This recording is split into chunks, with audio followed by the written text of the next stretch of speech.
আসসালামু আলাইকুম। Manager IU সফটওয়্যারে আপনাদের স্বাগত।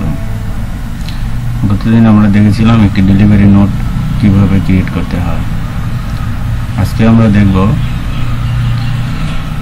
ক্রেডিট নোট কিভাবে করতে হয়। অর্থাৎ আমরা আমাদের কাস্টমারের কাছে যে প্রোডাক্ট সেল করেছিলাম, প্রোডাক্ট ড্যামেজ হওয়ার কারণে ওনারা বা কোয়ালিটি সম্পন্ন না হওয়ার কারণে ওনারা কিছু প্রোডাক্ট আমাদেরকে রিটার্ন করে দিয়েছে। তো এই রিটার্ন প্রোডাক্টগুলো আমরা ডেলিভারি নোটের মাধ্যমে রিসিভ করে নেব। তো আমরা ডেলিভারি নোটে মাউসের মাধ্যমে ক্লিক করে ওপেন করে নেব, বা সেলস ইনভয়েসে গেলাম, সেল ইনভয়েস থেকে আমরা ভিউ করে নেব। ভিউ করে নেওয়ার পরে এখান থেকে আমরা দেখে নেব প্রোডাক্ট 1 18 পিস দিয়েছিলাম, প্রোডাক্ট 2 10 পিস, প্রোডাক্ট 3 10 পিস। এখান থেকে প্রোডাক্ট 3 5 পিস আমাদের কাছে রিটার্ন এসেছে। এখানে কপি টুতে যাব, এখানে নিউ ক্রেডিট নোটে আমরা ক্লিক করব। নিউ ক্রেডিট নোটে আমরা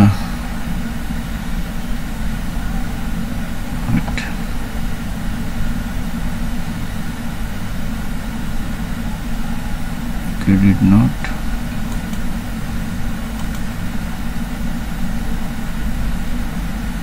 এখানে আমরা ক্রেডিট নোট ডেট দিয়ে দিব।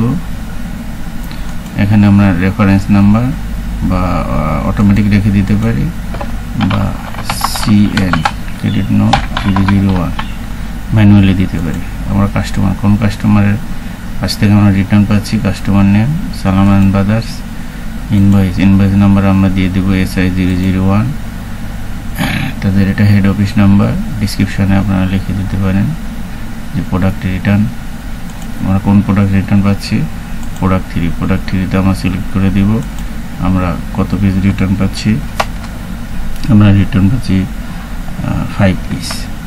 আমরা পার পিস সেল করেছিলাম 150 টাকা করে।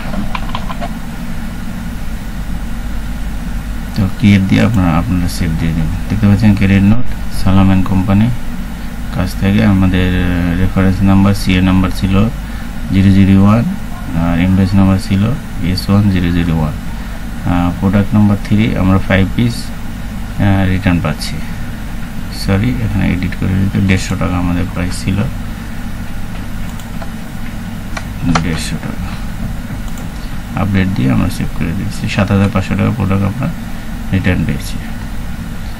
তো এখান থেকে আমরা আমাদের ইনভেন্টরি আইটেম আমরা চেক করে নেব। ইনভেন্টরি আইটেম আপনারা দেখতে পাচ্ছেন যে আমরা দেখেছিলাম যে প্রোডাক্ট 3 ছিল 10 পিস, তো 5 পিস রিটার্ন পাওয়াতে প্রোডাক্ট 3 আমাদের 15 পিস হয়ে গেছে। ঠিক আছে, তো এইভাবে আপনারা এভাবে আপনারা আপনাদের ক্রেডিট নোট ক্রিয়েট করে দেবেন। আজকে পর্যন্ত, আসসালামু আলাইকুম।